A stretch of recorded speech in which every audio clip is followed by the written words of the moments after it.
Je me demande si on va pas Avancé, oui. basculer et retrouver notre CR7 à nous. Celui qui...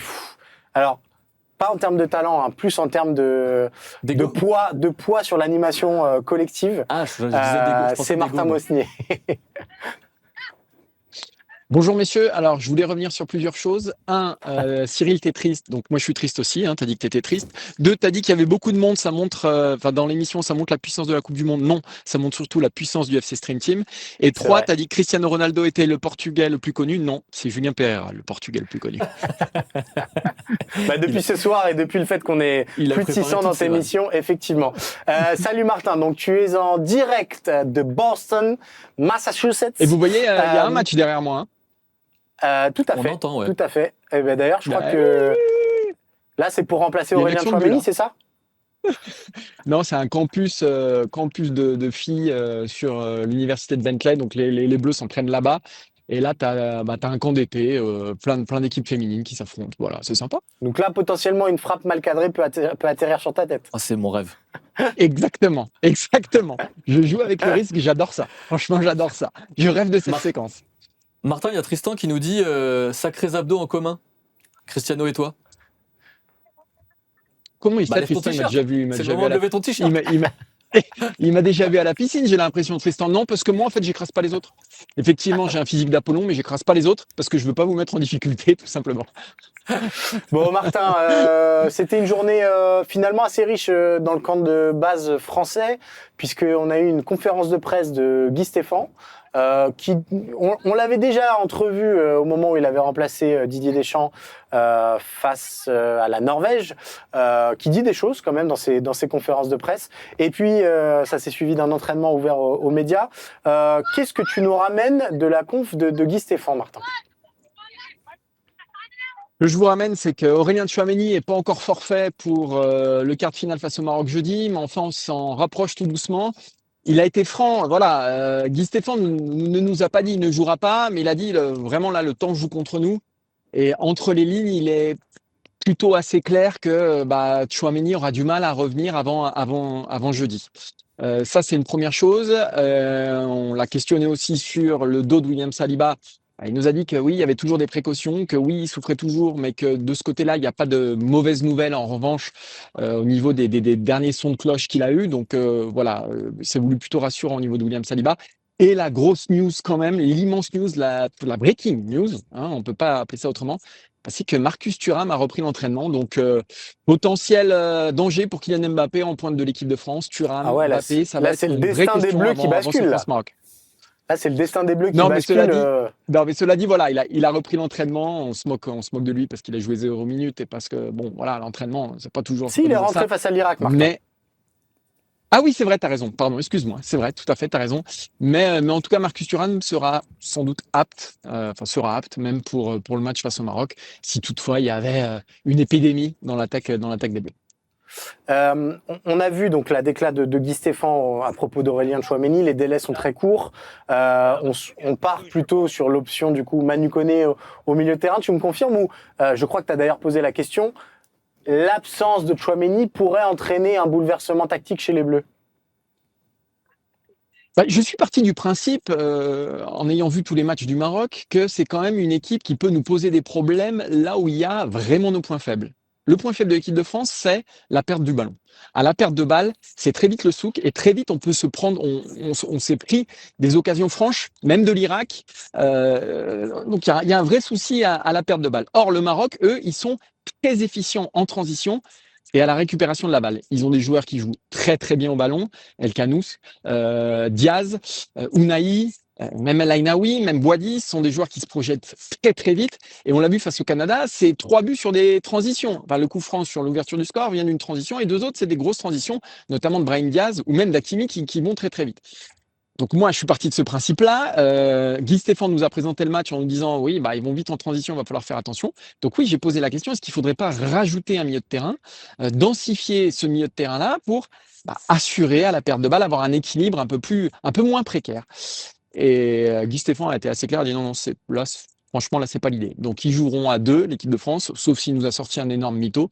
Mais ils joueront à deux et donc, il n'y a pas de changement de système en vue, même face au Maroc, il y a aux qualités des attaquants marocains.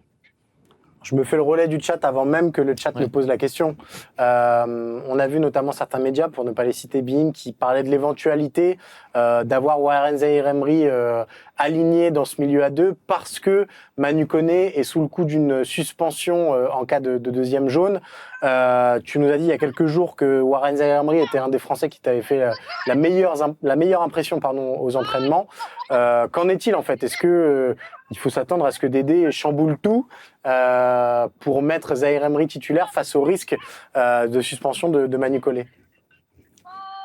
Ben, ce serait une vraie surprise, mais très franchement, il y a des vrais arguments pour cette option-là. Au-delà de la suspension potentielle de Manu Koné s'il y a un carton jaune, Zahir Emery, moi, face au Maroc et face à tout ce que je viens de dire, c'est-à-dire cette capacité des Marocains à aller vite et à être très bons techniquement, il va falloir trouver un point d'équilibre. Et je trouve personnellement qu'un Zahir Emery équilibre un peu plus le jeu qu'un Manu Koné qui a tendance à se projeter beaucoup plus et à laisser derrière lui un tout petit peu plus d'espace quand même, ou à faire des fautes, ou à être en retard et à faire des fautes de fait. Moi, je trouve que l'option Zahir Emery, elle peut se tenir. Après, c'est un vrai risque, c'est un risque conséquent. Euh, Lancer un joueur qui n'a pas joué la moindre minute en quart de finale face au Maroc, face à ce milieu-là, ce serait un vrai pari. Mais Didier Deschamps nous a montré avec Samuel Umtiti à l'Euro 2016 qu'il était capable de lancer un joueur qui n'a jamais joué en quart de finale d'une grande compétition. Donc voilà, c'est pas impossible. Ce serait vraiment une surprise parce que c'est vrai que Koné, jusqu'ici, il donne quand même satisfaction. Mais je veux dire, dans le profil, sachant que Tchouaméni n'est pas là, on va avoir un manque peut-être de maîtrise et d'équilibre au milieu de terrain. Et de mon point de vue, je ne sais pas ce que vous en pensez, Warren Zaïre-Emery, on apporte peut-être un petit peu plus que Koné qui a d'autres qualités. Il y a une prise de risque, une tentation de prise de risque dans le jeu de Manu Koné qui pour moi n'était pas dérangeante jusqu'à présent pour les adversaires qu'on a affrontés, que l'équipe de France a affrontés, qu'il le sera sans doute plus face au Maroc, et c'est pour ça que je rejoins Martin sur ce point. Je pense qu'un Warren Zaïre-Emery, avec son volume, avec son intensité, avec sa caisse, pour justement essayer d'endiguer ces problèmes-là dont tout le monde a conscience sur les courants d'air quand l'équipe de France perd le ballon, je pense qu'effectivement ça pourrait être un pari audacieux, mais qui pourrait porter ses fruits. Ouais, moi, je trouve que ça ressemblerait pas du tout à Didier Deschamps. C'est-à-dire que. Je suis assez d'accord aussi sur ça. Je sais pas. Non, mais il y a la jurisprudence Umtiti, mais quand il lance Umtiti, il est un petit peu dos au mur et il est un petit peu obligé de le faire. Ce que je veux dire, c'est que là, on a quand même eu 5 matchs de l'équipe de France, 5 matchs avec des configurations qui auraient pu permettre de lancer Zahir Emery dans sa compétition. Je serais très surpris. Et effectivement, les arguments que vous donnez sont tout à fait valables et je peux entendre que l'option Zahir Emery soit un peu plus rassurante que Koné, mais j'ai quand même l'impression que là, la hiérarchie, elle est très claire au milieu de terrain et que ce sera Koné. Alors oui, il a joué contre l'Irak, oui, il a joué contre la Norvège, mais je serais vraiment très surpris que Zahir Emery soit propulsé comme ça deuxième option sans avoir testé le truc avant, quoi. Surtout sur un milieu à deux. Ouais, moi aussi, je serais très surpris. Je suis d'accord avec toi. Mais en fait, tout ce qu'on dit, en fait, tout s'entend. Tout s'entend. Ouais. Mais moi aussi, je serais très surpris. Et en fait, je comprendrais pas. J'aurais pas compris pourquoi. Par exemple, il l'a pas juste fait rentrer face à la Norvège alors qu'il n'y avait pas d'enjeu dans ce match-là. Enfin, en tout cas, dans la fin de match. Ou même en fin de match contre l'Irak, sur ces 2 milieux, en fait, il fait pas tourner Didier Deschamps. Enfin, en tout cas, il a les trois et dès qu'il y en a un qui est titulaire, dès que 2 sont titulaires, pardon, le troisième ne rentre pas. Donc, il y a peu de rotation dans un milieu de terrain qui pourtant, c'est peut-être le poste le plus exigeant aujourd'hui dans cette équipe de France telle qu'elle est construite. Et c'est vrai que je ne comprendrais pas qu'il lance Zahir Emery comme il a lancé Clément Lenglet en 8e de finale de l'Euro, alors qu'il n'avait pas joué depuis un mois. Zahir Emery, son dernier match, ça remonte à il y a plus d'un mois maintenant. Ouais, moi aussi, j'aurais beaucoup de mal à le comprendre. Mais tactiquement, en tout cas, dans le profil, c'est quelque chose qui s'entendrait. Parce qu'il va falloir les cadrer, les faux follets marocains.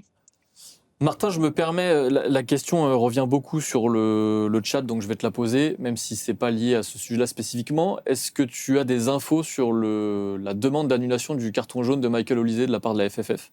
Oui. Ouais, alors Guy Stéphane a confirmé que la démarche était en cours.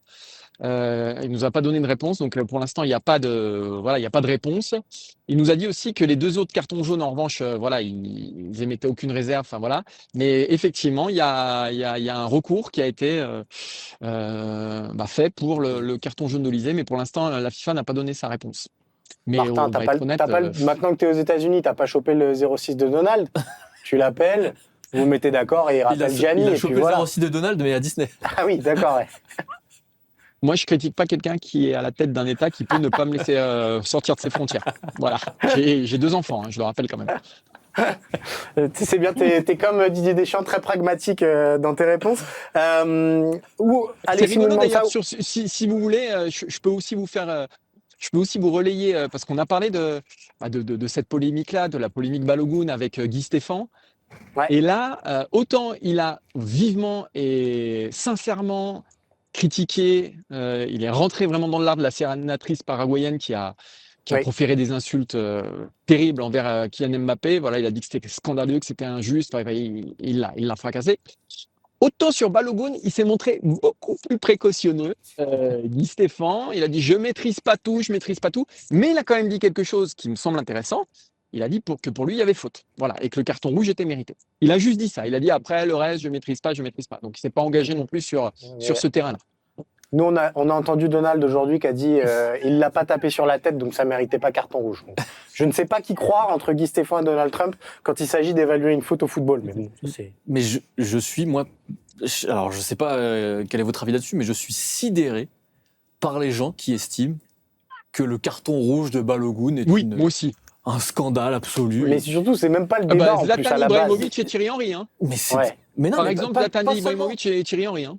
Oui, mais Zlatan Ibrahimovic et Thierry Henry, on peut aussi se dire qu'ils sont sur une chaîne où vraiment ils avaient pas notre opinion à donner. Ok. Mais il n'y a pas que Martin. Et vraiment, et puis surtout, on voit sortir la notion d'intentionnalité. Balogun, il n'a pas voulu mettre son pied. Oui, mais c'est pas ça un carton rouge. Un carton rouge, c'est une faute qui est dangereuse. La faute, elle est dangereuse, point barre. Oui. Mais surtout, en plus, moi, ce qui me fascine là-dedans, c'est qu'on a déplacé le débat sur méritait-il un rouge ou pas. La question, elle n'est pas là.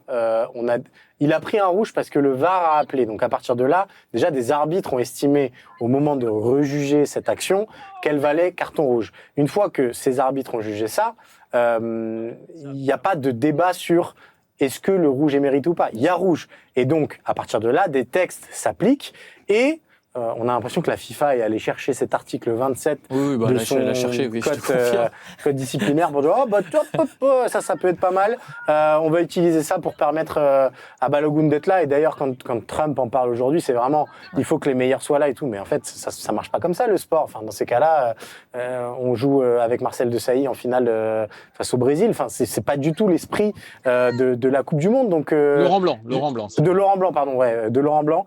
Ça n'a rien à voir avec ce que devrait être l'esprit de la Coupe du Monde. Donc, moi, je suis assez curieux de voir les répercussions. Alors, on part sur un autre débat, mais je suis vraiment curieux de voir quelles vont être les répercussions, parce que on se dirige, le match va être à 2h du matin, heure française, on se dirige vers l'utilisation de Balogun par l'équipe des États-Unis, on se dirige, je pense, vers la Belgique qui va s'adresser au TAS, et Gianni Infantino, quand les textes de loi vont lui donner tort, va falloir être très solide sur ses appuis, parce que c'est un petit monde, la FIFA. La fronde, elle est jamais à voix haute, mais il se passe beaucoup de choses en coulisses actuellement.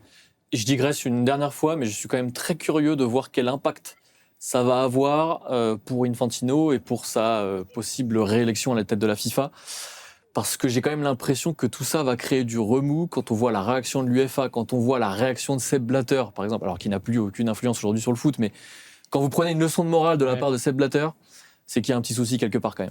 Il faudrait juste que ça touche d'autres nations que les nations européennes. C'est-à-dire que le vent que subit Infantino est souvent lié à des mécontentements des nations européennes. Oui, mais il faudrait que s'il y a un énorme scandale qui touche l'Argentine, là, ça peut être un peu plus embêtant. Oui, mais là, tu as quand même créé un précédent.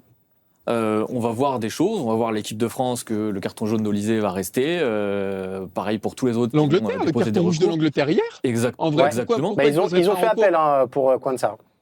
Exactement, il y a une boîte de Pandore. Ça va être la foire là, ça va être la foire à la saucisse. Et c'est pour ça que je dis que ça peut toucher toutes les équipes, donc tous les continents, donc tous ceux qui sont censés voter pour Gianni Infantino. Nous, la foire à la saucisse, ça nous va, hein, Martin. Tu nous connais, hein, on est très hot dog. Hein. Ça, les hot dogs. Vraiment, je peux pas piffrer les hot dogs, je déteste ça. Non, mais moi, je vous rejoins à 100%. En fait, ce que dit Cyril est important, c'est-à-dire qu'on a vu la fédération suisse, me semble-t-il, réagir, mais ça reste une fédération qui fait partie de la confédération européenne, c'est-à-dire que les Européens, de toute façon, la fronde, elle est là pour Gianni Infantino. Mais il faudrait effectivement que ça vienne de l'Afrique, il faudrait que ça vienne de l'Amérique du Sud, de la CONCACAF, de toutes ces fédérations-là, qu'il a un peu plus à sa botte. Voilà, et tant qu'il Et à les qui il a permis à sa d'avoir botte, beaucoup eh plus de ben, représentants en Coupe du ah Monde oui, aussi, c'est pour c'est ça. sûr. Bah oui, bien sûr, bien sûr, bien sûr. Et on parle encore d'élargir le nombre de sélections pour la Coupe du Monde prochaine. Donc tout ça, ils vont être contents tous. Hein.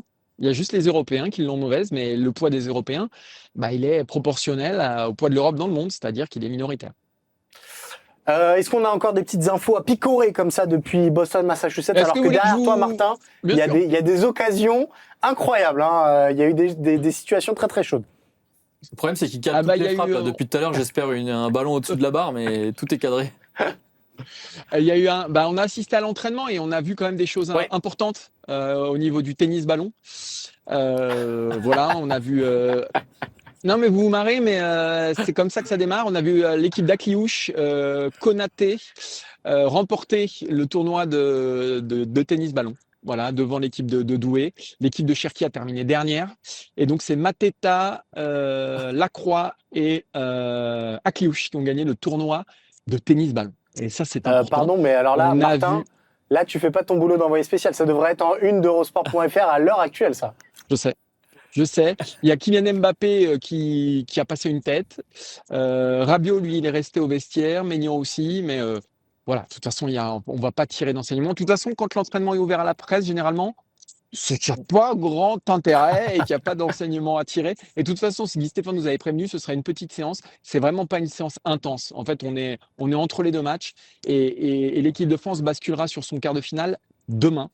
Et là, on commencera à parler du Maroc et ça commencera à devenir plus intense. Attention, il y a un corner derrière moi. Je ne sais pas si vous le voyez. Ouais, ouais. On va l'attendre, on va le vivre en direct. Et puis on espère une belle tête au On va premier pouvoir. poteau qui Et passe si juste ça au-dessus va de au la fond, barre. on le découpe sur Eurosport.fr et on vous envoie ça en alerte gênée. Eh ben, écoutez, je crois que on a fait le tour dans cette émission. On vous rappelle l'info principale de la soirée, puisque l'Espagne est en quart de finale et attend de savoir si elle affrontera la Belgique ou les États-Unis qui s'affrontent à 2h du matin. Mais oui, il y a le tableau final qui apparaît. Merci beaucoup, Adrien. Donc l'Espagne attend son adversaire, États-Unis ou Belgique. 2h du matin, France-Maroc évidemment, Norvège-Angleterre et donc demain 18h Argentine-Égypte, 22h Suisse-Colombie et entre les deux FC Stream Team avec Julien et Arthur demain. Mon petit doigt me dit qu'on parlera de l'Argentine. Il y a des chances. Il y a des chances, il y a des chances. fortes probabilités. Rendez-vous Didier donc Deschamps. demain. À demain, Didier Deschamps, exactement. Rendez-vous demain à 20h sur YouTube et sur HBO Max. Merci à toutes les équipes en régie. Ouais, vas-y. Moi, je vais juste aller jouer. Je veux leur montrer ce que c'est qu'un Français, en fait. Je vais leur montrer ce que c'est qu'un vrai pays de foot, parce qu'à un moment donné, elles sont bien sympas, les Américains, mais bon, qui restent au niveau du football américain, qui laissent le football aux professionnels, quoi. Voilà. Aux champions du monde, j'ai envie de dire. Au double champion. D'ailleurs, Martin, une dernière chose, je me permets, Cyril, de Oui. faire une promo. On a fait un petit hors-série avec Richard Orlinski, C'est vrai. qui paraît-il est une pointure au padel. Je lui ai donné ton numéro parce que je lui ai dit qu'on avait un crack aussi. Et tu lui as parlé de mon bouquin ou pas? Ah non, On Parce n'a que pas je eu sais le pas temps. si vous êtes au Quand même courant. Parce que j'écris un bouquin C'est le moment où il sur faut le couper padel. l'émission. Donc n'hésitez Voilà. pas. N'hésitez pas. Figure-toi qu'il m'a dit, 29,50 €, Richard je crois. Orlinski m'a dit qu'il avait pas les moyens de l'acheter. 29,50 €, c'est cadeau, les gars. Allez-y. De chez vos libraires, allez-y. Enfin, franchement, si vous voulez progresser au paddle, c'est le moment, quoi. Voilà, c'est le moment. Bon, Et allez, il y on aura va bientôt terminer une émission là-dessus. en anglais. Ah ouais, d'accord, on me censure. Non, très bien, mais censurons-moi. Non, il n'y a pas de souci. Et fallait pas m'envoyer si vous vouliez pas que je parle. Fallait pas m'envoyer ici. Voilà, c'est tout. Merci beaucoup, Martin. Merci à tous en régie. Merci à Quentin au visuel. Rendez-vous donc demain à 20h pour le FC Stream Team. D'ici là, bonne nuit. Bon États-Unis, Belgique, si vous veillez. Veillez quand même à dormir aussi un petit peu. Bonne nuit à tous. À bientôt. À demain.